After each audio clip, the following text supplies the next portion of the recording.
Ова се настаните за денес. Вевчани бележи солидна исполнетост оваа туристичка сезона.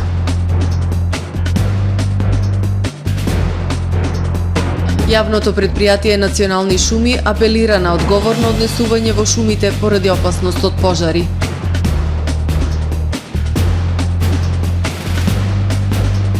Семејство од Холандија започна гастрономски бизнис во Охрид.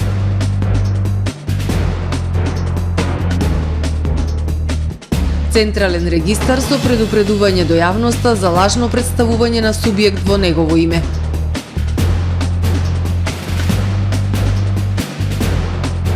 Групата Вагнер и официјално повеќе не постои, изјави Путин.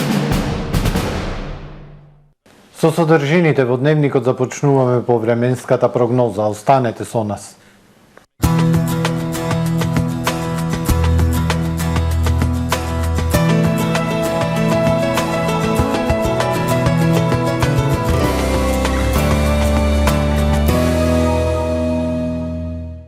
Во Охрид денес сончево и многу топло време со дневни температури над повеќе годишниот просек за овој период од годината беа измерени максимални 33 степени Целзиусови. Во текот на ноќта кон сабота ведро и топло. Утре над западна и северозападна Европа и на север од континентот времето умерено облачно и нестабилно со дожд, грмотевици и засилен ветар. Во останатите делови од Европа сончево и многу топло време.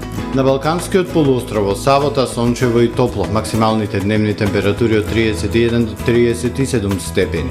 Во Македонија во сабота исто сончево и многу топло време, кедува и слаб ветер од променлив правец, минималните температури од 14 до 22, максималните од 31 до 40 степени, а УВ индексот со вредност 8. Во Охрид во сабота сончево и многу топло време со слаб ветер, минималната 18, дневната 33, а УВ индексот со вредност 8. Во недела и понеделник сончево и топло, утренските температури 20, дневната 35, односно 36 степени, индексот вредност 9. Во вторник сончево и многу топло време, минималната 21, дневната 35, а УВ индексот со вредност 9.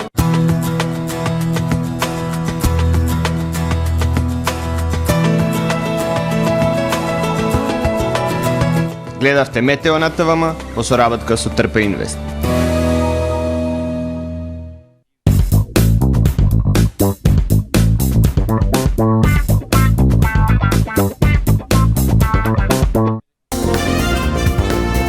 Брз кредит не значи скап кредит. Да, добро слушнавте. Аплицирајте за најповолните онлайн кредити со износи од 10.000 до 180.000 денари и рок на отплата до 30 месеци. За повеќе информации посетете не во центарот на Охрид или аплицирајте веднаш на manimax.mk. Manimax, ваш доверлив финансиски партнер. Витаминка, вистинскиот вкус на ова лето. Ново лето, нова доза промоции, забава и највкусни Витаминка производи како дел од летните промоции на Тамаро и Супер Радио. Ова лето, подгответе се за Витаминка Челендж, промоции и презентации пред најголемите Тамаро маркети и секојдневни награди на Супер Радио. И ова лето, Витаминка го носи вистинскиот летен вкус.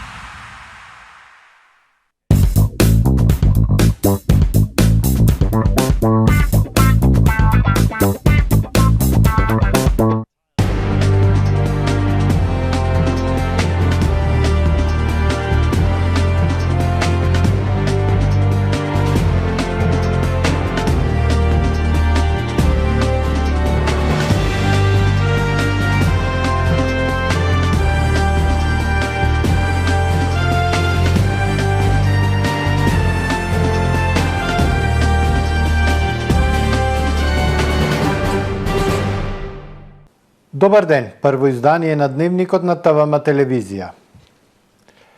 Вевчани бележи солидна исполнетост оваа туристичка сезона. Најбројни се туристите од регионот и организираните групи од Холандија и Полска. Најмалата општина во земјава важи за автентична зелена приказна. Најпосетени туристички атракции се излетничките места Јанков камен, манастирот Свети Спас, летничките езера и надалеку прочуените вевчански извори. Во ек на туристичката сезона, Вевчани бележи и солидна исполнетост. Најактуелни се нодневни и викенд екскурзии. Најбројни се туристите од регионот и организираните групи од Холандија и Полска. Најмалата општина во земјава работи на поголема промоција, избогатување на понудата за задржување на туристите. Гостите од Холандија и од Полска се доста присутни. Гостите од скандинавските земји исто така не можеме да ги исклучиме и годинава летовите, чартер летовите кои што се отворија со Србија, со Белград, исто така се надевам ќе придонесат туристите од Србија да бидат присутни тука. Возење велосипед по планинските патеки, јавање куњи низ јабланица, посета на бројните цркви и манастири во живописната природа се дел од активниот туризам кој е главна понуда ова лето. Вевчани е туристичка дестинација која што е атрактивна, особено во полето на алтернативниот туризам. Можностите кои што ги нуди Вевчани како туристичко место се големи. Вевчани има многобројни патеки кои што се простираат низ планината Јабланица. Исто така и коњичкиот клуб може да понуди такви прошетки со коњи и јавање со коњи. Општина Вевчани важи за автентична зелена приказна. Најпосетени туристички атракции се излетничките места Јанков камен, манастирот Свети Спас, летничките езера и надалеку прочуените вевчански извори. Од јавното предпријатие Национални шуми со апел до граѓаните за одговорно однесување во шумите поради опасност од пожари. Високите температури кои периодов ја зафатија територијата на нашата држава носат зголемена опасност од настанување на пожари на отворен простор и шумски пожари, поради што од јавното предпријатие Национални шуми апелираат до сите граѓани на зголемена будност и мобилност.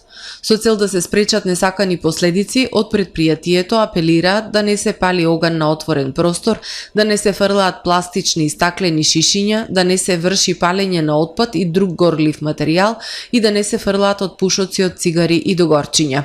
Истовремено, доколку забележите пожар, може да пријавите на отворената линија 02 155 22, односно 02 25 81 080, бројна централа на јавното предпријатие Национални шуми, на телефонскиот број 193 на противпожарната служба, како и на телефонот 112 во Центарот за управување со кризи, посочуваат од предпријатието. Холандско семејство започна гастрономски бизнис во Охрид. Продале се што имале и вложиле во почеток на новиот живот токму во нашиот град. Брајан и Кати Јансен велат дека гастрономијата нема да биде единствената професија во која ќе си ја пробаат среќата. Планираат и друг бизнис кој засега останува тајна. Важно е дека се задоволни од нивниот бизнис потфати од фактот дека Охрид сега е нов дом. Охрид како туристичка дестинација се повеќе застапена во програмите на туроператорите од Холандија, а очекуваните 15.000 холандски туристи годинава доволно зборуваат за тоа колку овој народ го сака Охрид. Но не сите доаѓаат тука да одмараат. Некои од нив, како семејството Јансен, одлучиле да ја напуштат родната Холандија, да дојдат тука и да започнат собствен бизнис токму во сферата на туризмот. Многу сте отворен народ, убава земја, се чувствувам прифате. Луѓето ми помагаат да научам македонски. Има многу можности за бизнис. Тоа е тоа што нам ни одговара тука. И зошто во ова убава Македонија да не отворам ресторан, вели Брајан Јансен. Холандските туристи се редовни гости во неговиот ресторан, но не само тие. Ik denk dat dat wel een van de redenen is Нормално, чартер линијата со Холандија влијае. Почнаа повторно многу холанѓани да доаѓаат во Охрид, зашто многу ја сакаат Македонија за одмор. Но доаѓаат и Срби и Хрвати, значи Балканот, менталитетот, многу ми се допаѓа тука.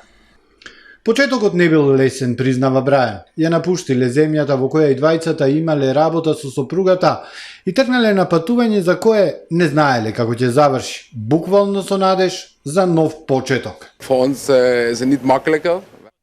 Не е полесно, ние имавме работа во Холандија и двајцата. Ја оставивме работата, ја продадовме куќата и вториот автомобил и се со тоа на едно купче со другиот автомобил кој ни остана дојдовме во Македонија за да отвориме бизнис.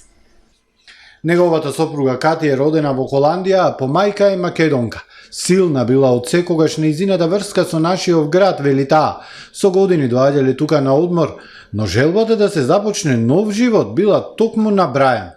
Тој најпак изрази желба, зашто се залюби во Македонија и се одлучивме, ако сакаме да пробаме, тоа е сега момент да пробаме. Сега можеме и куќа да продајме, и кола да продајме, све што имаме на едно купче да клајме и со тоа да дојме. И така почна. Незините родители редовно ги посетуваат, но доаѓаат само на одмор. Целе великати прво да го зајакнат бизнисот со кој веќе се зафатиле, а потоа планираат и друг бизнис потват кој засега ќе остане тајна. Понудата во нивниот угостителски објект е многу разновидна и малку поразлична од она што моментално се нуди на охридските трпези. Има и наши јадења, но има и холандски, кои охриѓани веќе ги оцениле како одлични, велат Јансенови. Од Централен регистар на Македонија со предупредување до јавноста за лажно представување на субјект понудувач на услуги во име на Централен регистар. Извесен субјект во името на Централен регистар нудел на правни субјекти известни услуги, вклучувајќи пакети, сертификати, награди и слично, при тоа информирајќи ги субјектите за нивната деловна состојба, а за услугите барајќи одреден надомест.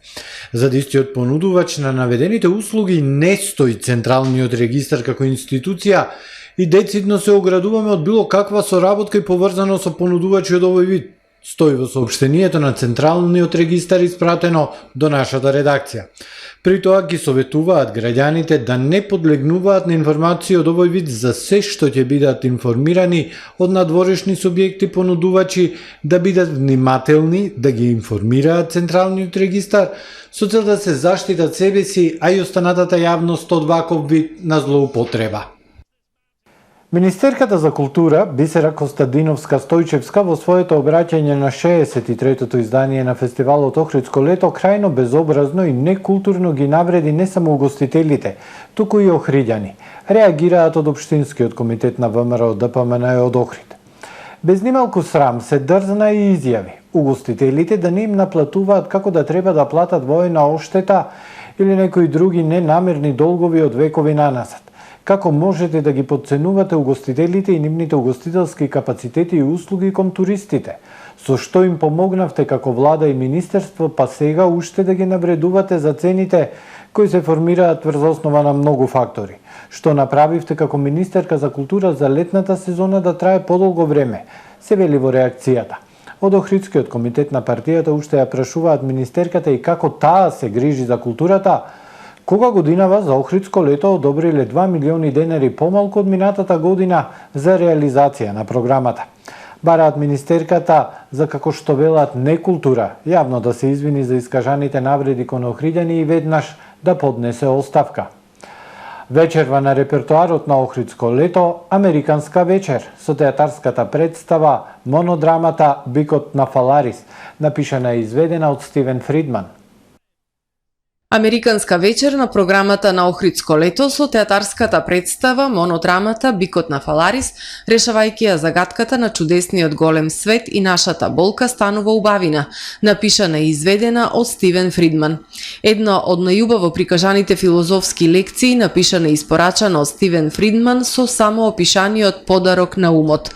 Тој е поет, сликар, автор, учител и молекуларен биолог, но во суштина тој трага по одговорот на најголемите прашања за да извлече убавина од болката. Текстот, пренесен топло и духовито, е дел од автобиографија, делум на медитација, делум на упатство и делум на инспирација со длабоко потенцирање на афоризмите, кои се алтернативно густи, елементарни, предизвикувачки и откривачки. Монодрамата ќе се одигра во предворието на црквата Света Софија со почеток во 21 часот. Во продолжение следуваат вестите од светот. Владимир Путин изјави дека платеничката група Вагнер не постои како правен субјект. Во интервјуто за весникот Комерсант, Путин првпат зборуваше за средбата со 35 заповедници на Вагнер и нивниот шеф Евгений Пригожин, која се одржа во Кремљ само 5 дена по нивната побуна. На оваа средба ја дадов мојата процена за тоа што тие го направиле на бојното поле во Украина и за тоа што го направија на 24 јуни, исто така им ги понудив опциите за нивната натамошна служба, вклучувајќи го користењето на нивното борбено искуство, кажа Путин. Тој потврди дека Вагнер нема да продолжи да функционира како борбена единица. И Пентагон соопшти дека Вагнер веќе нема да има улога во борбените операции во Украина. Платениците на Пригожин ги водеа некои од најкрвавите битки во оваа војна. Имаа клучна улога во освојувањето на Бахмут, но покренаа побура на 24 јуни откако одбија да се стават под контрола на Кремљ. Американскиот председател Џо Бајден вечерва го овласти Пентагон да испрати 3000 американски воени резервисти во Европа, се наведува на веб страната на Белата куќа. Ги овластувам државниот секретар, секретарот за домашна безбедност и крајбрежната стража, која не дејствува како служба во морнарицата, да нареди на активна должност која било единица или поединечни членови кои не се назначени никаде да бидат во служба на командата на САД во Европа. Тој број не треба да надминува 3000 војници, изјави Бајден, пренесува Макфакс. Исто така, од тој број околу 450 лица од индивидуалните резервни сили ќе бидат распоредени во USA-UCOM, Европската команда на САД. Летото само што започна во Северната хемисфера, а силниот топлотен бран веќе зафати делови од Европа, Кина и САД, каде викендов се очекуваат рекордно високи температури што може да послужи како илустрација за опасностите од глобалното затоплување. Американскиот метеоролошки институт издаде предупредување за екстремна топлина за повеќе од 100 милиони граѓани, а особено опасни услови се предвидуваат во сојузните држави Аризона, Калифорнија, Невада и Тексас. И неколку европски земји, меѓу кои Франција, Германија, Хрватска, Грција, Италија, Шпанија и Полска, истовремено се соочуваат со високи температури, кои би можеле да достигнат и до 48 степени Целзиусови на Сицилија и Сардинија, објави Европската вселенска агенција, кои се потенцијално најжешките температури било кога забележани во Европа. Пренесува Макфакс. Светот се загреал во просек за 1,2 степени од средината на 19 век, што довело до поинтензивни топлотни бранови, поголеми суши во области и посилни бури поради зголемувањето на нивото на морето. Сегашниот топлотен бран ја нагласува зголемената итност да се намалат емисиите на стакленички гасови што е можно побрзо и колку што е можно повеќе. Моторот на јапонската вселенска ракета експлодирал денес за време на тестирање, но никој не е повреден, соопшти представник на Јапонското министерство за образование, наука и технологија, пренесува Макфакс. Експлозијата на моторот Епсилон С на полигонот на Јапонската агенција за воздушно-вселенско истражување најновата во низата неуспеси што ги намалија вселенските амбиции на Јапонија. Официјалниот представник за Reuters изјави дека експлозијата се случила околу 1 минута по тестирањето на моторот од втора фаза. Телевизиските снимки покажаа дека пламенот еруптирал од страна на лабораторија за тестирање пред да зафати малата зграда и да го разнесе покривот. Тука е крајот на првото издание на Дневникот на ТВМ. Повеќе информации на нашиот портал tvm.mk и на профилите на ТВМ на социјалните мрежи. Пријатно!